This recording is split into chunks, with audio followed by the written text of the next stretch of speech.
Bhardwaj homeo अस्पताल Bhadawas gate Rewari 36 वर्षों से आपकी सेवा में। आप ये बैनर देख रहे हैं, साथ ही आपको जिला सचिवालय के नज़दीक राजीव चौक पर कुछ ग्रामीण धरने पर बैठे दिखाई दे रहे हैं। ये है खोरी गांव के एक युवक की मौत का मामला। ग्रामीणों से जानेंगे पूरा मामला क्या है।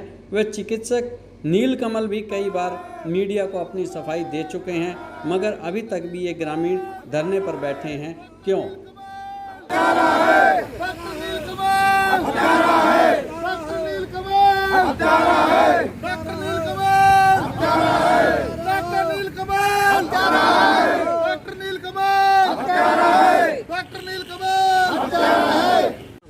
मेरा नाम सतवीर है और मैं गांव खोरी का रहने वाला हूं। सतवीर जी, क्या बात है, डॉक्टर के खिलाफ क्यों बैठे हो? सर, हमारे गांव का जो अशोक कुमार था वो डॉक्टर नीलकमल हॉस्पिटल में एडमिट हुआ था।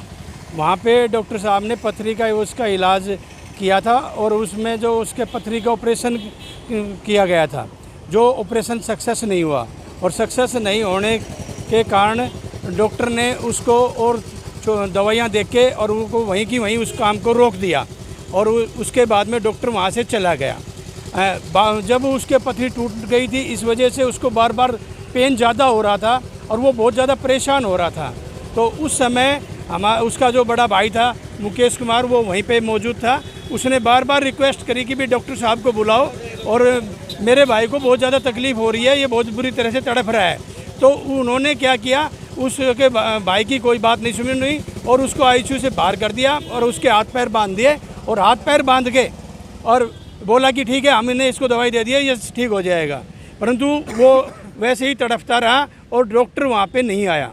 इस वजह से उसकी मौत हो गई और इस वजह से हम ये मानते हैं कि इस मौत का जो कारण है वो डॉक्टर की लापरवाही है और डॉक्टर की लापरवाही की वजह से वो पेशेंट डेड हुआ है। हम न्याय चाहते हैं प्रशासन से और हम उसके बाद में बार बार प्रयास कर रहे हैं। हम सबसे पहले पुलिस थाने में अपनी एप्लीकेशन देने गए, पुलिस थाने वालों ने एप्लीकेशन दी, उसके बाद में उन्होंने कोई कार्रवाई उस पर नहीं की। हम एसपी से मिले, हम उसके बाद आईजी से मिले और उसके बाद में भी कोई कार्रवाई नहीं हो रही।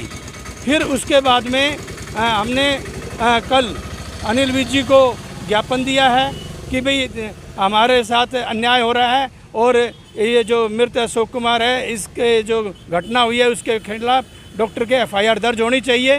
तो परंतु आज तक भी कोई प्रशासन के कानों पे जू नहीं रेंग रही है, वो किसी तरह के न्याय दिलाने के लिए हमारे को तैयार नहीं हो रहा है।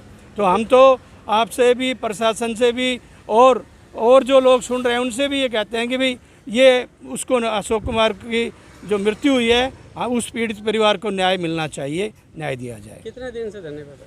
हम पिछले 4 दिन से धरने पे बैठे हैं। उससे पहले एक दिन हमने रोड शो किया था और एक दिन हमने थाने के सामने भी धरना दिया था। तो आपने अनिल विज जी को कंप्लेंट भेजी थी, क्या रहा?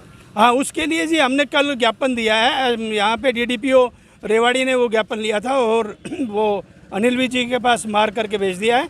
आज हम उसका फॉलोअप करेंगे कि वहाँ से क्या प्रतिक्रिया हो रही है और उसके बाद में फिर पता लगेगा, फिर अगली कार्रवाई के लिए सोचेंगे। ये हमारा चल रहा है। तो आप कब तक धरने पे बैठोगे? हम तो न्याय चाहते हैं जी, जब तक एफआईआर नहीं होगी इतने हम धरने से नहीं उठेंगे, हम धरने पे ही रहेंगे।